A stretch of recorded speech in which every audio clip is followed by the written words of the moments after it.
Sean bienvenidos a otro episodio de Tripas de Gato en YouTube. Existen diversos tipos de robo. Están los que involucran cosas pequeñas como robar un simple lápiz hasta algo grande, como robar un banco. Pero ¿sabías que existe un mercado oculto de gente que roba cuerpos? ¿Con qué fines? Muchos. Para rituales, comercializar con ellos, dar rienda suelta a su imaginación, entre otros datos perturbadores. Y de esto hablaremos el día de hoy. Esta historia que pareciera película de terror fue tan real como difícil de creer. Este es el caso de Anatoly Moskvin. El contenido de este podcast está basado en investigaciones públicas. Los datos que aquí se presentan pueden ser encontrados en carpetas de investigación o en bibliografía de libre acceso. Nunca se presentarán datos que vulneren a las víctimas. Anatoly nació el 1 de septiembre de 1966 en Rusia. Fue hijo único y siempre se destacó por su inteligencia a pesar de su corta edad, ya que sobresalía académicamente. Socialmente era introvertido, ya que no le gustaba hacer amigos y prefería pasar sus ratos libres leyendo. A los 12 años, un suceso un tanto perturbador para un adolescente ocurrió en su vida. Unos dicen que Anatoly fue llevado a la fuerza, pero otros que fue voluntariamente. Sea como sea, la realidad es que él había estado en el velorio de su amiga Natasha. Lo que creía sería un simple pésame para la familia se convirtió en una extraña tradición para Anatoly, ya que lo eligieron como el esposo de Natasha de manera simbólica, obligado a besar más de una vez la frente de la pequeña y ponerse anillos como representación de la unión. Esto fue lo que él comentó. La madre de luto me puso un anillo de boda en la mano antes de ponérselo también a ella. Así fue que me casé simbólicamente. Mi matrimonio con Natasha fue muy útil. Me ayudó a desarrollar un profundo interés en ceremonias mágicas. Anatoly dijo que desde ese día un trauma creció en él, pues tuvo que lidiar con perturbadoras escenas en su mente que lo habían dejado en shock. Al final de ese suceso, todo se convirtió en curiosidad y gusto por temas de la muerte. Y ahora le gustaba ir a cementerios en búsqueda de cosas que respondieran a las preguntas que constantemente se hacía sobre la vida y la muerte. Al transcurrir los años, Anatoly siguió siendo aún más reservado. Esto le trajo conflictos con sus padres, ya que tenían constantes peleas por su actitud introvertida. Así que ellos pasaban la mayor parte del tiempo viajando o estando fuera de casa para evitar verse. A pesar de eso, Anatoly tenía en claro algo. Quería estudiar sobre los temas que tanto le apasionaban.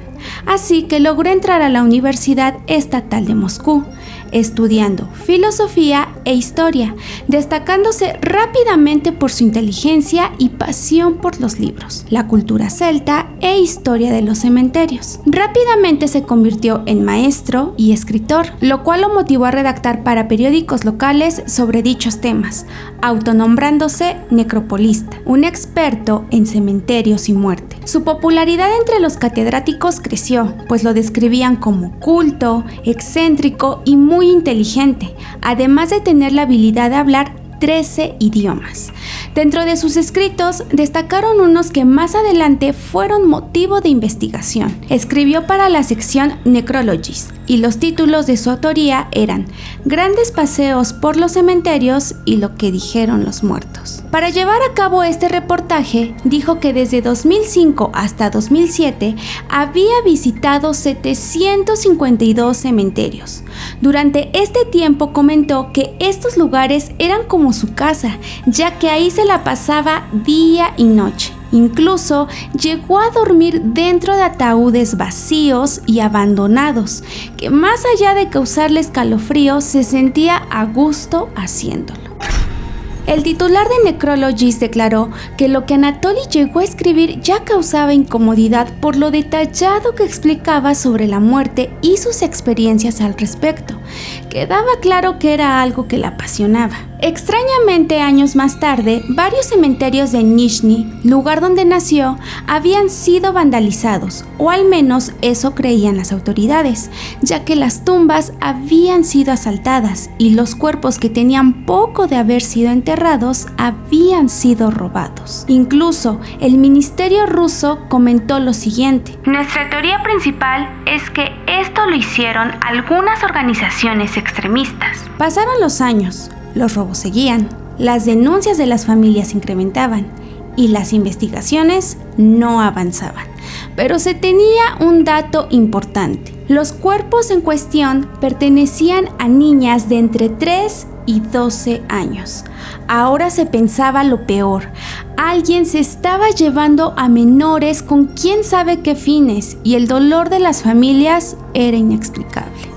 Se dice que en 2011, tras la presión de las familias, la policía se vio orillada a consultar a Anatoly, el experto en cementerios, y así entender qué es lo que estaba pasando, si era un acto de algún tipo criminal o un grupo delictivo. Por otro lado, también había gente que señalaba a Anatoly de tener comportamientos raros cerca de cementerios. La policía, buscando respuestas, el 2 de noviembre de 2011 llegó al departamento del hombre de 45 años. Cuando Anatoly abrió la puerta, dejó entrar a la policía. Estos se dieron cuenta que estaban frente a un acumulador.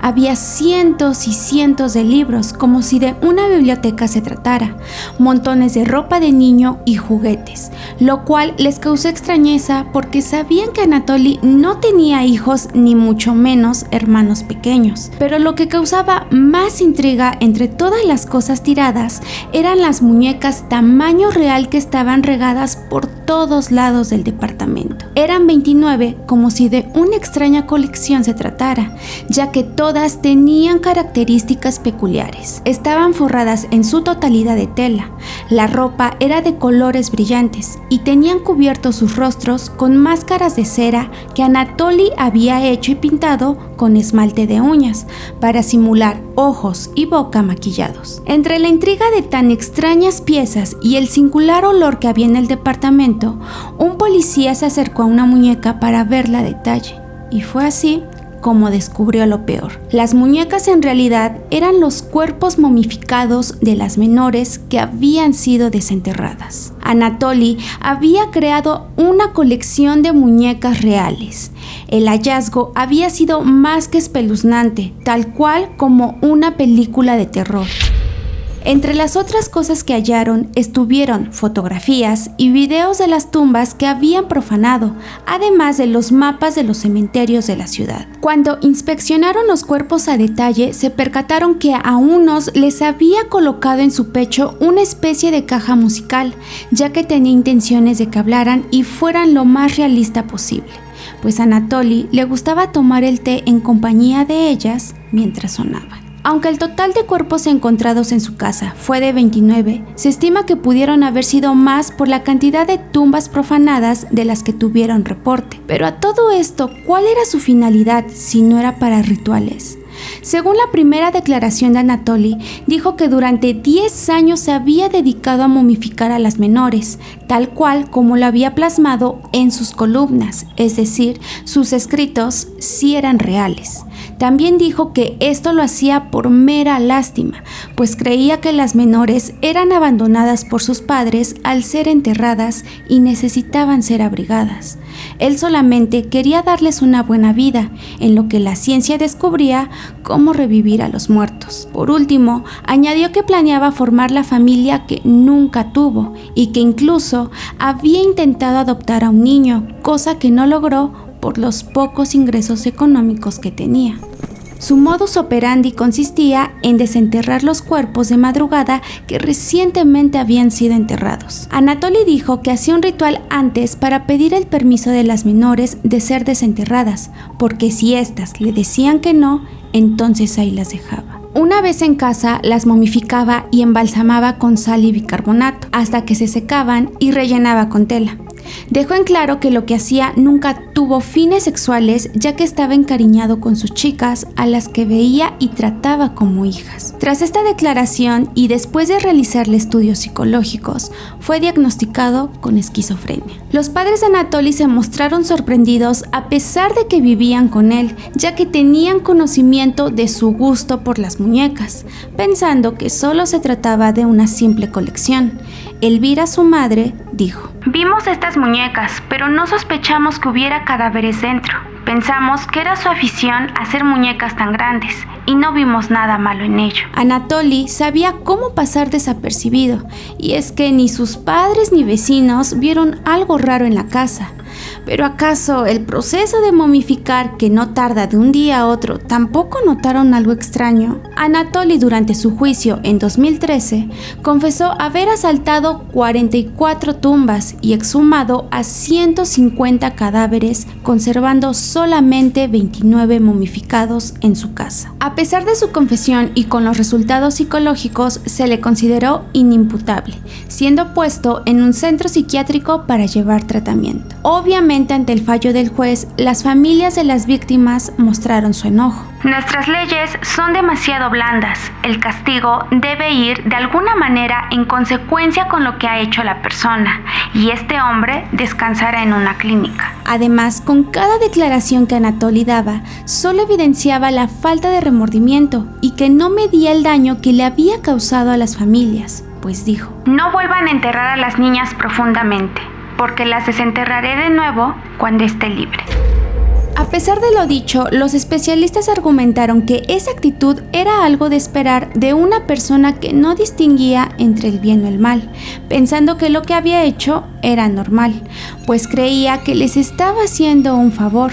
En palabras de Anatoly: Estas niñas no tienen padres, no conozco a ninguno de ellos. Además, enterraron a sus hijas y aquí es donde creo que terminaron sus derechos sobre ellas.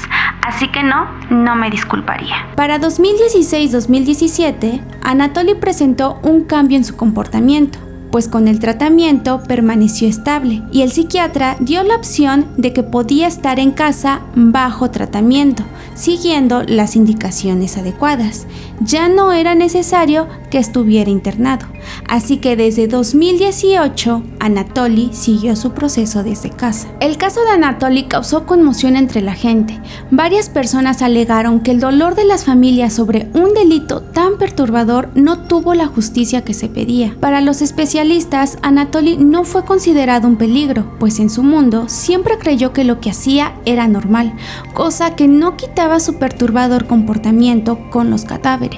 Y aunque en la actualidad Anatoly está bajo supervisión, hay quienes creen que en cada detalle puesto en la elaboración de muñecas demuestra que realmente él sí sabía lo que hacía, pues se necesitaba de mucha frialdad para estar cerca de un cuerpo sin vida y sobre todo de una menor. También se habla de que el encuentro tan joven con la muerte perturbó su mente, y al no tener a nadie cerca que lo orientara sobre sus dudas o lo que había vivido, él quiso brindar el amor y atención del cual careció a las menores, pero de una forma nada correcta, tal cual como una película de terror, pero de la vida real.